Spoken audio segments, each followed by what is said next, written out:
తగిలింది కాబట్టే ఈరోజు నువ్వు ఏడుస్తున్నావు.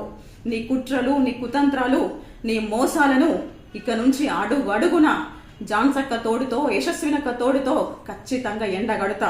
119 నియోజకవర్గాల్లో నువ్వు ఎక్కడ నిలబడ్డా నీ అరాచకాలు, నీ అన్యాయాలు, నీ చీకటి భాగవతాలు అన్నీ తెలియజేసి ఖచ్చితంగా ప్రజాస్వామ్యంలో నీలాంటి చీడ పురుగులను ఏరవేయాలి. 40 ఏళ్ల చరిత్రలో నువ్వు చేసిన అన్యాయాలన్నీ బయట పెడతా. ఖచ్చితంగా చెప్తున్న దయాకర్ రావు, నీ వల్ల మోసపోయిన ఆడబిడ్డను సజీవ సాక్ష్యాన్ని, నేను నిలువెత్తు సాక్ష్యాన్ని, నీ కుట్రలకు నా జీవితం తలకిందులైంది. ఈరోజు ప్రమాణ పూర్తిగా చెప్తున్నా, నా కాంగ్రెస్ జెండా సాక్షిగా చెప్తున్నా, నీకు రాజకీయ సమాధి కట్టి ఆ సమాధి కాడ దీపం పెట్టి నిన్ను నీ పర్వతగిరికి తన్ని తరమకుంటే నేను ఒక దళిత ఆడబిడ్డనే కాదు. జై కాంగ్రెస్, జై రేవంత్ అన్న, జై జాన్సక్క, జై యశస్వినక్క.